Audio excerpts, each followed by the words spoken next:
So when I was younger, I always wanted to be the best out of the family, and it motivated me to be the best that I could be on the field. When it came to put everybody in their positions, quarterback was like, it was like a no-brainer for the coaches to put me there, and I sprouted when I was a kid. You know, in Little League, I put up a whole bunch of touchdowns. It was just a no-brainer for them to just keep me at the quarterback position, and I progressed as I got older, and it just started getting better and better. Put in the work, became the person I am today. The decision coming here, I had a lot of schools at me. My last year of Little League football, I had a lot of schools that wanted me. It was a hard decision. Took towards the other schools as well. We took towards here. And the thing that stood out the most here was how was I going to become a better man at the end of the day. That stood out to my parents as well as me. I knew when I was coming here, I was going to have to put in the work to get to where I wanted. You know, it wasn't going to be easy, and did the best what I could do with it. So my record here at St. Thomas is 37-2. So my sophomore year, that was basically my best year here, and we had a lot of what I call today my older brothers, you know, guys that took me under their wing to make me become the leader that I am today. So just knowing that and knowing that I got to lead by example, telling those guys that, hey, I'm in this with y'all too. Being a captain here, that's the most prestigious placement that you could be on a football team. Knowing your role on the football team, knowing that everybody is going to look to you when everything going south,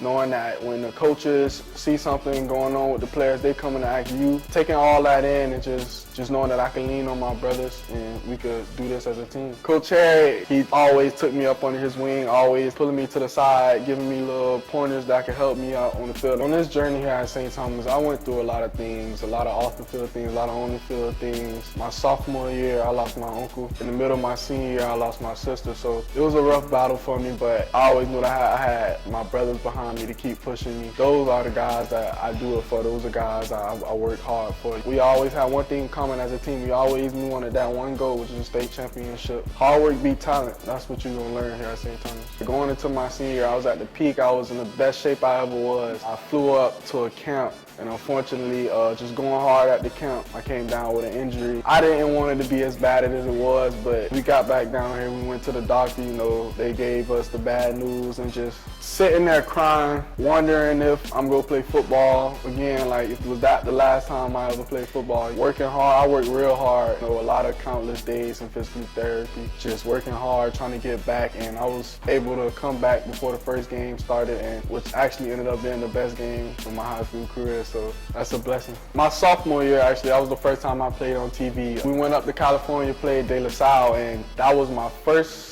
game starting in varsity football. I'm talking about getting off the bus, hands shaking, you know, just nervous. Starting off my senior year on the right foot, we playing against St. Francis here at our own house. I knew I was coming off that injury as well. I had to show the world that, you know, I'm the best quarterback in the nation. So going out there, setting us off on the right foot. Signing day, the recruitment process, that was a crazy process, you know, with the transfer portal and all type of things playing. Being able to sign to a D1 university is a blessing. You know, there's a lot of football players out there that didn't get the opportunity to do that. You know, I just thank God for putting me in a position, be able to go to a great university like UConn. I got the best support system in the world. Every single one of my cousins, aunties, uncles, my mom, my brothers, my sister, my dad, just knowing that I got them behind my back and everything that I do, and they go love me no matter how the outcome is.